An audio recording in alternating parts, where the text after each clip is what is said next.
Selamat pagi saudara-saudari yang terkasih. Mari kita mengawali hari baru dengan mendengarkan firman Tuhan yang diambil dari Injil Markus bab 6 ayat 17 sampai dengan 29. Tuhan bersamamu. Inilah Injil Yesus Kristus menurut Markus. Sekali peristiwa, Herodes menyuruh orang menangkap Yohanes dan membelenggunya di dalam penjara berhubung dengan peristiwa Herodias, yakni karena Herodes telah memperistri Herodias, istri Filipus saudaranya. Yohanes pernah menegur Herodes, "Tidak halal engkau mengambil istri saudaramu." Karena kata-kata itu, Herodias menaruh dendam kepada Yohanes dan bermaksud membunuh dia, tetapi tidak dapat, sebab Herodes segan terhadap Yohanes. Karena ia tahu bahwa Yohanes adalah orang yang benar dan suci, jadi ia melindunginya.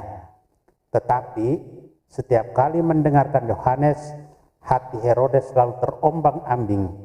Namun ia merasa senang juga mendengarkan dia. Akhirnya tiba juga kesempatan yang baik bagi Herodias, yakni ketika Herodes pada hari ulang tahunnya mengadakan perjamuan untuk pembesar-pembesar, para perwira, dan orang-orang terkemuka di Galilea. Pada waktu itu putri Herodias tampil lalu menari, dan ia menyukakan hati Herodes serta tamu-tamunya. Maka Raja Herodes berkata kepada gadis itu, "Mintalah daripadaku apa saja yang kau ingini, maka akan kuberikan kepadamu." Lalu Herodes bersumpah kepadanya, "Apa saja yang kau minta akan kuberikan kepadamu, sekalipun itu setengah dari kerajaanku." Anak itu pergi dan menanyakan kepada ibunya, "Apa yang harus kuminta?" Jawab ibunya, "Kepala Yohanes Pembaptis." Maka cepat-cepat ia pergi kepada raja dan meminta, "Aku mau supaya sekarang juga engkau memberikan kepadaku kepala Yohanes Pembaptis dalam sebuah talam." Maka sangat sedihlah hati raja, tetapi karena sumpahnya dan karena tamu-tamunya, ia tidak mau menolaknya. Raja segera menyuruh seorang pengawal dengan perintah supaya mengambil kepala Yohanes. Orang itu pergi dan memenggal kepala Yohanes di penjara. Ia membawa kepala itu di sebuah talam dan memberikannya kepada gadis itu, dan gadis itu memberikannya pula kepada ibunya. Ketika murid-murid Yohanes mendengar hal itu, mereka datang dan mengambil mayatnya, lalu membaringkannya dalam kubur. Demikianlah Injil Tuhan.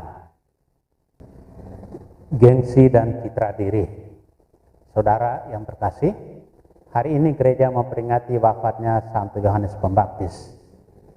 Kematian Yohanes Pembaptis terkait erat dengan sikap Herodes yang membuat janji kepada seorang gadis. Akibat kesalahan itu, Yohanes Pembaptis menjadi korban. Meski terlihat ada rasa penyesalan dalam diri Herodes, tapi janji adalah utang yang harus dibayar, dan kepala Yohanes Pembaptis menjadi taruhannya. Herodes melawan nilai-nilai moral yang berlaku. Ia mencederai hati nurani.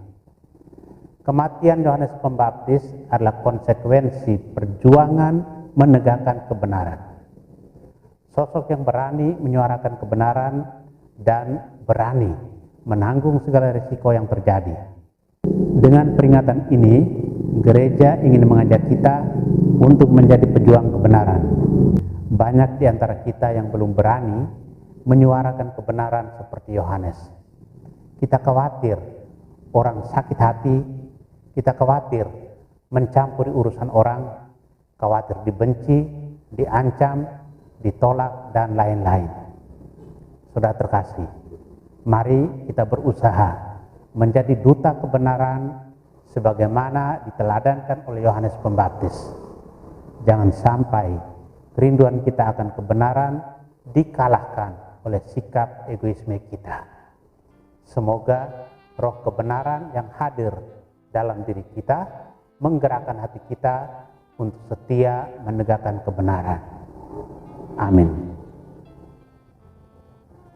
Marilah berdoa. Tuhan, terima kasih atas anugerah hari baru. Terima kasih atas perlindungan malam tadi. Terima kasih atas kesehatan badan dan jiwa. Tuhan, mengikuti jejak-Mu bukanlah hal yang mudah bagi kami. Namun berkat kemartiran orang kudus-Mu Santo Yohanes Pembaptis, Engkau membantu kami untuk hidup dalam kebenaran dan menyatakan kebenaran terhadap sesama kami dengan rendah hati. Kristus terang dunia, berkatilah keluarga-keluarga kami, jadikanlah kami alat kasih-Mu, dan pantaskanlah kami menjadi hamba-Mu yang setia. Amin.